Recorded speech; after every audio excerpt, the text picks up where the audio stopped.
Boa noite a todos. Estamos aqui no E Agora dessa semana. Vamos falar sobre endividamento das famílias brasileiras, vamos falar da inadimplência, que bate recordes a cada mês. Vamos falar como é que anda a situação aí do devedor, né? Como é que estão essas taxas de juros. E para isso a gente trouxe essa semana um convidado especial aí no programa, o advogado Ronaldo Gottlieb, especialista aí em causas de endividados, né? E vai mostrar para a gente, vai dar algumas dicas de como esses endividados podem fazer para acertar, né, esse problema que tem, que isso às vezes traz vários problemas familiares, né? Problemas, às vezes, até de depressão, enfim. O Ronaldo vai dar algumas dicas interessantes, né? Como sempre, Júlio, falando aí sobre a economia real, de uma maneira geral, dando um panorama macro aí, como é que anda a nossa economia, impeachment, né? E o Thiago também falando aí de como estão os números aí dessa inadimplência, taxa de juros, né? Então vamos lá, Júlio, abre aí como é que foi essa semana aí, impeachment, o que está achando do mercado, como é que está isso tudo? Bom, boa noite. Eu estava até assistindo aí na TV Senado a Janaína falando, né? Enfim, eu acho que está encaminhado, tem mais são 17, são 16, né, senadores na comissão a favor do impeachment, e lá no plenário são quase, são 48, né, 49, quase 50. Então, basicamente, está delineado o impeachment, e agora é aguardar todo o trâmite, o período de trâmite, de afastamento por 180 dias.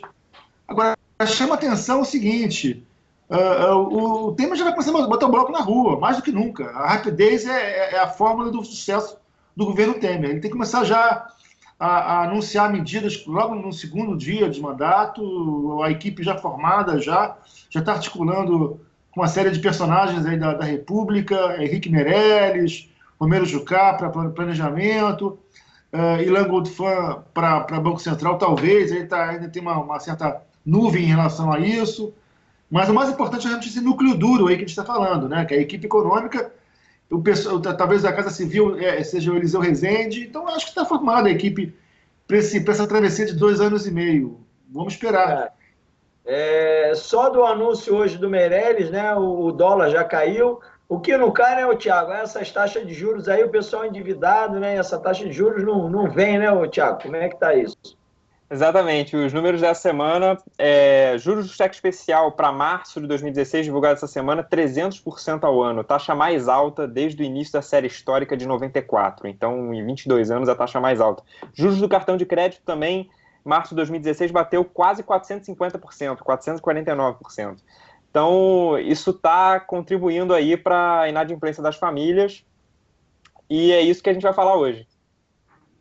Então, bom, vou chamar aí o Ronaldo. Ronaldo, dá um panorama para a gente, como é que a gente aqui fala muito de economia, né, com as expectativas, o que o governo tem que fazer, mas vamos lá, e aquele cidadão lá que está endividado, né, que está ali fazendo, cheio de problema, o que ele tem que fazer para tentar solucionar esse imbróglio que ele se meteu com toda essa dívida, né? Conta um pouquinho para a gente aí, o Ronaldo, dá algumas dicas aí que o pessoal vai gostar aí dessas dicas que você possa vir a dar. O assunto do endividamento é notório, é público, né?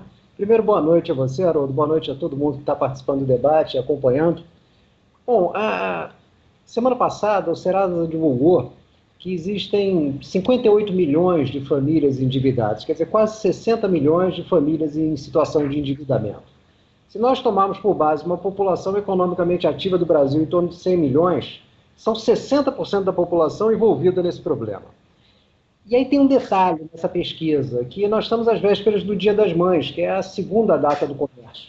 Então, provavelmente, esse número é muito maior, porque aí entra o primeiro erro do brasileiro, é negociar dívidas sem saber se vai poder pagar. O que acontece? Está chegando o Dia das Mães, todo mundo quer comprar o presente, quer usar o cartão de crédito, precisa tirar o nome do SPC do Serasa. Então sai correndo, negocia e depois está endividado de novo. Então esse número é muito maior. Quando a pessoa está em situação de endividamento, ela tem que fazer exatamente o contrário. ela tem que primeiro conhecer a sua situação econômica, né, os seus números, depois os seus direitos. Porque muitas vezes, eu estava ouvindo o Thiago falar aí nessa taxa de juros do cartão de crédito, né, do cheque especial de 300%, cartão de crédito 400%, são taxas elevadíssimas.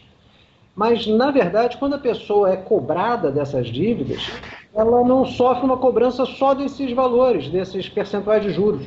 São muitas taxas absolutamente ilegais. Até mesmo as empresas que fazem cobrança, elas cobram os próprios honorários do devedor, o que é absolutamente ilegal. O Código de Defesa do Consumidor é muito claro. Se você contrata uma empresa para cobrar para você, você que paga essa empresa e não o devedor. Quando uma pessoa discute na justiça, ela acaba conseguindo reduzir essa taxa de juros. Hoje, a justiça busca trabalhar com uma taxa média bem abaixo desses percentuais super elevados. E, principalmente, a pessoa que está sendo cobrada, aí a gente entra numa questão que eu considero criminosa. As pessoas são cobradas de maneira ameaçadora, de maneira a provocar até mesmo um certo terrorismo psicológico, né? Eu conheço casos de devedores que receberam mais de 50 ligações no mesmo dia de determinada empresa de cobrança. Hoje em dia, quem tem o aparelho celular e está endividado sabe disso. As mensagens de SMS vão se acumulando, geralmente mentirosas. Olha, o oficial de justiça está indo para sua casa, em 72 horas os seus bens serão penhorados e etc. Isso também vai de encontro ao que diz o Código de Defesa do Consumidor. Então, assim, para eu não me alongar demais e acabar tomando o tempo da nossa conversa, o meu conselho para quem está numa situação de endividamento é, primeiro, não sai correndo para pagar a dívida. Conheça os seus direitos, conheça a sua realidade econômica e, a partir daí, começa a negociar. Porque a verdade é que o grande direito do devedor, e quando eu digo isso, às vezes provoca uma certa discussão, é que o devedor tem o direito de não pagar a sua dívida. O credor tem o direito de cobrá-la. Vá à justiça, faça a cobrança, a lei existe para isso.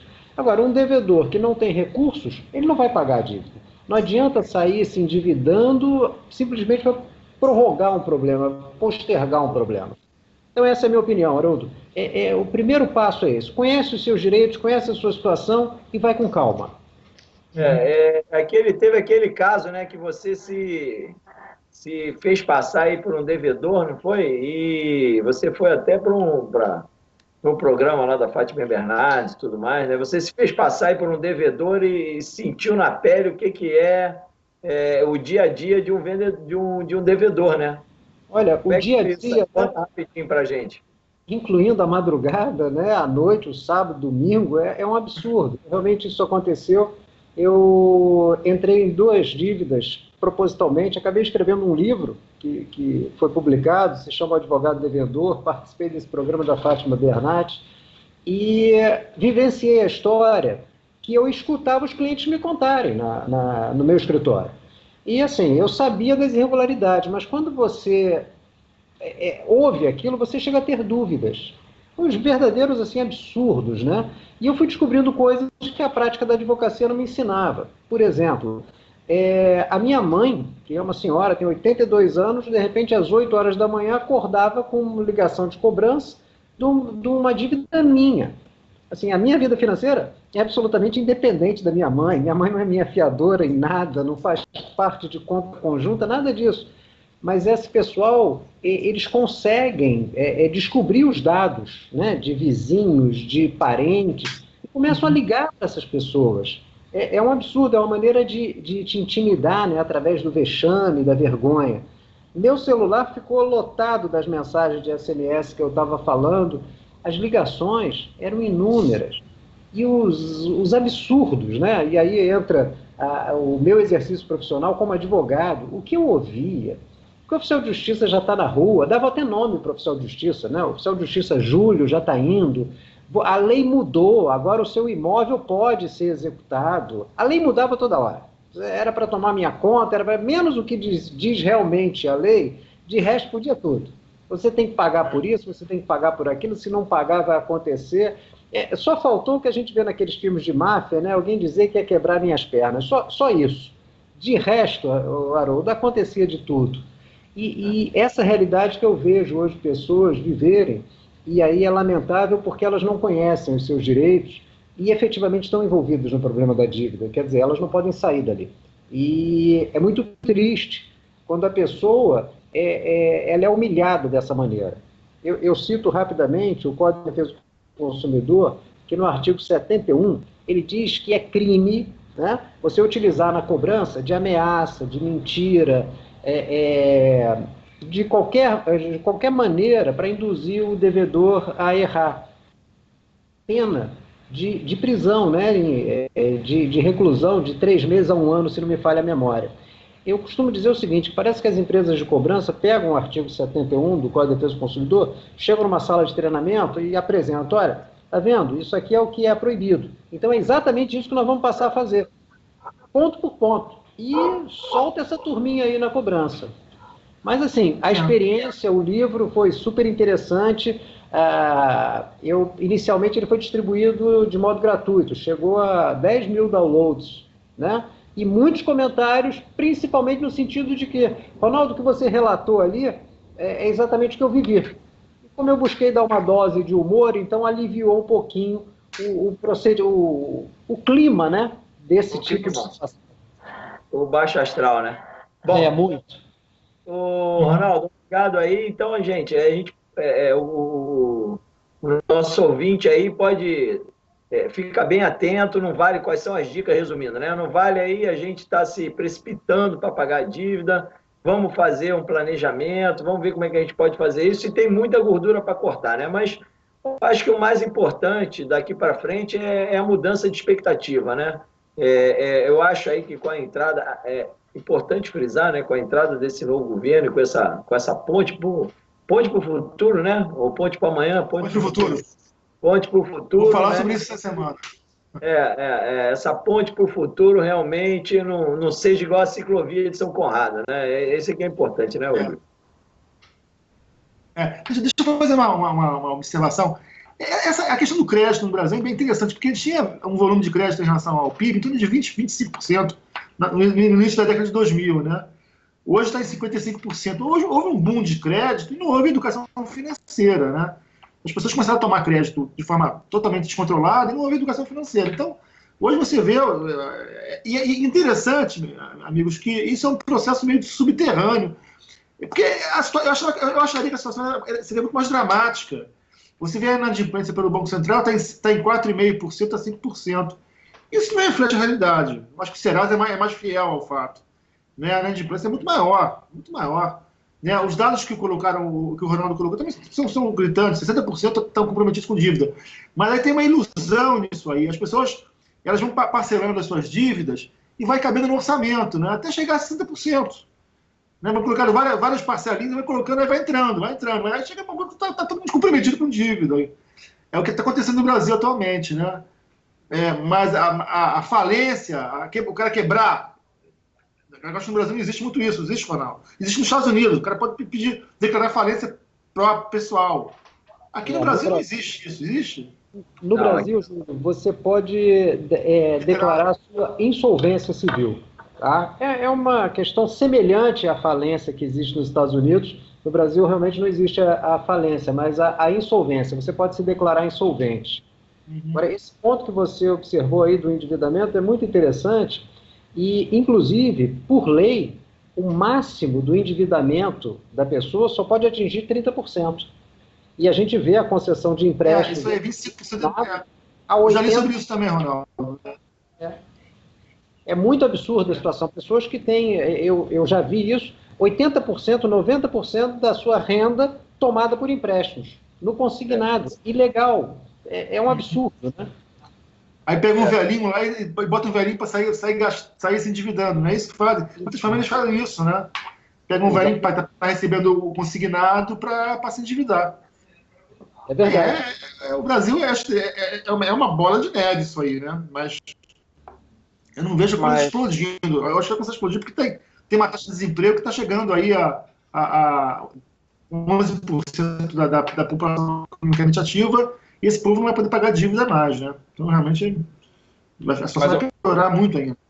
Ô, Ronaldo, eu tenho uma pergunta sobre essa questão da falência pessoal, né, insolvência civil, que é análogo à falência nos Estados Unidos. Qual é o benefício e qual é a parte ruim de uma pessoa fazer isso? Tiago, quais seriam os prós e contras? Vamos lá, é a última instância que uma pessoa deve chegar. Porque quando você se torna insolvente, né, civilmente insolvente, você não pode mais gerenciar os seus recursos. Então, é mais ou menos como a gente tem a recuperação judicial da empresa, né? Você vai declarar uma insolvência, você, num processo, vai chamar os seus credores e vai dizer, olha, eu não posso pagar. Eles, então, vão se habilitar, quem quiser cobrar alguma coisa, se tiver a banco, por exemplo, vai ter que reduzir taxa de juros, etc. É muito semelhante o processo a essa questão da recuperação judicial. Mas a pessoa, por pelo menos 5 anos, fica tendo a sua vida financeira totalmente gerenciada. Então, assim, é algo que nós só aconselhamos, né? Nós, eu digo advogados, só aconselhamos numa última instância. Porque existem, como eu falei no princípio, diversos direitos absolutamente desconhecidos. E que se as pessoas passassem a conhecê-los e a exercer esses direitos, consegue resolver. A insolvência consegue resolver muitos problemas. A insolvência civil, ela é extremamente agressiva, realmente a última instância, aquela pessoa que não tem mesmo, chegou no fundo do poço, não tem renda, tem dívidas agressivas, porque eu acho importante a gente fazer uma separação de dívidas agressivas e de dívidas menos agressivas ou não agressivas. Como é que é essa diferença? Por exemplo, uma dívida de financiamento imobiliário, eu considero muito agressiva porque ela pode provocar a perda do imóvel. Né? A dívida do automóvel, da mesma maneira. Uma dívida de cartão de crédito, de cheque especial, de empréstimo sem garantia, já não é agressiva, porque a lei da impenhorabilidade de bens protege o patrimônio do devedor. Então ele acaba não tendo problema, não enfrentando problemas. Agora, retomando essa questão... Ronaldo? Sim. Alô? Bom, desculpa. Em relação à questão da cultura de endividamento, também tem um fenômeno patológico, né? Existem pessoas que não se controlam. E tem aquela dívida para você sobreviver, pagar suas dívidas de imóvel, pessoas que pagam, que se endividam em shopping. Aí perdem o controle totalmente. Existem pessoas que têm que ir para a Associação dos Endividados Anônimos, eu acho. Não existe isso? Júlio, não sei. Existem pessoas que descarregam no consumo as suas frustrações pessoais. Aí se endividam e existem patologias nisso aí também. Não é só a questão de você não saber manusear o dinheiro. Não existe isso. Psicologicamente falando, psicologia do consumidor. Neomania é o nome da doença, da pessoa que tem a compulsão por compras e por endividamento. Já é reconhecida, né, no universo médico, mas não é reconhecida ainda no universo jurídico. Você não consegue argumentar a existência da oneumania para provocar aí até uma interdição da pessoa. Né? É muito importante que a família, né, nessa questão do endividamento, e faltou eu fazer essa observação no princípio, é muito importante para o devedor ele ter a família junto. Um dos maiores motivos que provocam o endividamento, eu falo isso por experiência de ver os clientes vivenciar essa situação, é exatamente esse. Eles têm um determinado padrão de vida, perdem a renda ou têm uma redução nessa renda, mas não querem fazer a família sentir isso, sentir essa dificuldade. Então eles continuam gastando do mesmo modo. Como eles fazem isso? Através do empréstimo. E aí aquela coisa do brasileiro de sempre acreditar que no mês que vem, daqui a tantos meses, vai melhorar. Deus ajuda. Deus ajuda, pois é. E então isso está acontecendo e a dívida vai crescendo, vai crescendo, vai crescendo. E como você observou, os bancos, as financeiras, eles vêm para entregar empréstimos. Né? Então, assim, a pessoa já está com a sua renda comprometida de 30%, 40%, 50%, tem sempre alguém oferecendo um consignado, tem sempre alguém oferecendo a compra de dívidas, né? Eu compro as suas dívidas, você passa a pagar para mim. E agora tem no mercado também o empréstimo com a garantia imobiliária, que eu acho assim, eu aconselho as pessoas a tomarem muito cuidado, porque você tem uma dívida, como eu falei, que não é agressiva, cartão de crédito, cheque especial e etc., ela te aborrece, mas ela não ameaça o seu patrimônio. De repente você quer pagar, dar o seu imóvel em garantia. No que você deu em garantia, acabou aquela história de só tem um imóvel, é bem de família. Aí a pessoa pode perder aquele patrimônio. Então, eu volto a insistir nisso. Se organizar financeiramente e, em paralelo, conhecer os seus direitos, saber juridicamente o que está em risco, né? O que você tem que priorizar de pagamento, o que você não tem, o que pode te acontecer, e como o Tiago aí chamou a atenção, até a última instância da insolvência. Existem casos que ela é aconselhável, é o último ponto, mas existem momentos em que essa medida é necessária. Bom, gente, mais alguma coisa aí, Júlio? Só aguardar agora o Temer, né? Hã? Só aguardar o Temer agora, né? Aguardar o Temer. E até a redução dos juros também, né, meu amigo Ronaldo? Vamos começar a reduzir juros esse ano aí. 13,5%, o mercado está calculando 12% no ano que vem. E acho que vai ser bom para todos, né? Para os endividados também. Sem dúvida. Sem dúvida. Bom, gente... Agora, é importante também... Deixa eu só fazer uma parêntese, Haroldo. Tem os juros básicos, esses juros que vai ser reduzido, e os juros dos financiamentos e empréstimos, que é bem mais elevado, tá, do spread bancário. Esse juros está descontrolado, né? Tá recorde, hoje bateu recorde, o cheque especial, o cartão de crédito, estão todos em patamares recordes. Se vão reduzir no mesmo ritmo dos juros básicos, eu acho que não. Acho que vão continuar elevado por um bom tempo.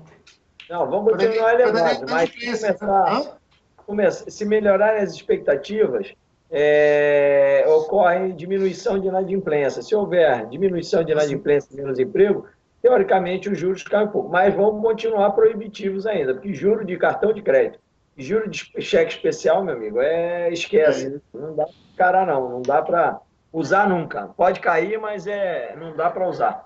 É meio uma agiotagem, né? Porque é muito elevado, né, Ronaldo? É verdade. Perfeitamente legalizada, né? Uma agiotagem legalizada. Legalizada. Perfeitamente legalizada. Senhores, de todos. Oi, Thiago. Terminando? Se me permitem aqui, perguntar mais uma coisa para o Ronaldo. Uma vez eu fiz um... O Thiago está em dívida agressiva, hein? Só pela... Tô endividado. É o seguinte, eu fiz um laboratório há um pouco tempo atrás, na verdade foi na época da Copa de 2010, se eu não me engano, e eu fiz umas pesquisas nas lojas de varejo por aí, e eu queria comprar uma televisão. Na realidade eu não queria comprar, eu só fui testar mesmo a situação. E aí eles faziam uma questão assim, a televisão custava R$1.000, e eles vendiam em 10 vezes sem juros no cartão. Aí eu falei pro cara, falei assim, tá, mas eu não tenho cartão de crédito, como é que eu faço? Você pode pagar no carnê. Aí os juros que eles anunciavam eram juros muito baixos, tá? Eram juros pequenininhos. Aí eu levei minha calculadora financeira e fiz a conta. E eu vi que não estava batendo o valor dos juros, entendeu? E não estava batendo muito, o valor cobrado, de fato, era muito mais alto do que estava aparecendo na calculadora. E aí eu comecei a questionar o cara, falei assim, olha, mas esse juros deve estar errado, tem uma coisa estranha aqui, eu estou pagando 3, 4 televisões, e os juros que vocês estão anunciando não é esse. Aí ele me explicou que tinha taxa de abertura de crédito, taxa de não sei o quê, taxa para avaliação de... Ou seja, tinha um monte de taxa que era embutida no valor do produto e aí tornava o produto num preço proibitivo. Só que para quem não tem cartão de crédito, é a única maneira de fazer a compra. Essas taxas, essas coisas, elas são legais? Elas são permitidas? Como é que funciona isso? Tiago, uma grande parte delas não. Você até citou a taxa de abertura de crédito, já teve taxa até para confecção de carnê, uma série de absurdos. Não, várias delas não podem acontecer, não podem ser utilizadas. E é importante até a gente observar, você vê, por exemplo, o financiamento de automóvel, é muito comum, né? Corre essa semana, 0,99%. Só que quando você chegar lá e faz o financiamento, você vai perceber que deu lá 2,4%. É porque isso é o chamado custo efetivo total. Eles anunciam a taxa de juros. Aí depois vai incidindo sobre essa taxa de juros várias outras despesas, que aí formam o custo efetivo. E é claro, assim, no meu modo de ver, né, que isso é uma indução a erro. Né? O consumidor ele tem o direito. Você chega lá e viu assim, o carro está anunciado no financiamento de 0,99. Quando você recebe o seu carnê, é 2,4, porque tem outras taxas, não está errado. Você foi atraído por um anúncio que falava em 0,99. Então vamos respeitar o 0,99. Isso é possível você discutir. O exemplo que você trouxe, é claro que várias dessas taxas estão incorretas. E provavelmente devia incidir aí a chamada taxa de risco, que aumenta muito os juros, né? Esse spread aí citado pelo Júlio. Por quê? No cartão de crédito você sabe que vai receber no cartão, né? É garantido, o risco é menor. Agora, no carnê, o risco é maior, então ele joga uma taxa de juros para exatamente compor aí esse risco. Então isso está errado. É mais ou menos aí, se vocês me permitem observar, vocês que são da área econômica, esse anúncio de financiamento de automóvel em 36, 24, 48 vezes sem juros. Isso não existe. Os juros estão lá dentro, desde o princípio. O preço está mais elevado, está embutido já. 40 meses sem juros, como é que alguém visualizou esse cálculo à distância? Se tu oferecer pagamento à vista, o cara vai e diz assim, não, à vista eu te dou um desconto. Ora, se ele à vista dá um desconto, é que tem que ser embutido. Não é? Aí, fazer conta, claro. Eu cheguei a ver um anúncio uma semana passada de um carro sendo anunciado num esquema desse, e funcionava assim, você pagava uma entrada, aí você parcelava o resto sem juros, e depois, ao final das parcelas, 24, 36, você tinha que dar o resto. Então, assim, você comprava um carro de 50 mil, você dava 10 mil de entrada, pagava 24 parcelas de qualquer coisa para somar mais 10 mil, e quando terminava as 24 parcelas, você tinha que pagar os que estavam faltando, né? No caso, os 30 mil que faltavam, entendeu? Então, para mim, não fez sentido nenhum isso. Não, e é propaganda enganosa, porque o anúncio dá a entender que são 24 sem juros e ponto final, né? Exatamente. Propaganda enganosa. O papo tá bom, mas nosso tempo está esgotando aí. Eu queria agradecer. Muito obrigado aí pela participação. Foi bem bacana esse nosso debate. Eu acredito que o público vai gostar bastante aí. Júlio, Thiago, obrigado aí por esse programa aqui agora. E você vai ser convidado mais vezes aí, Ronaldo. Sempre que precisar, estou à disposição. O papo é bom. Tá, jóia, então. Um abraço. Um abraço, boa noite a todos. Um abraço. Tchau, tchau.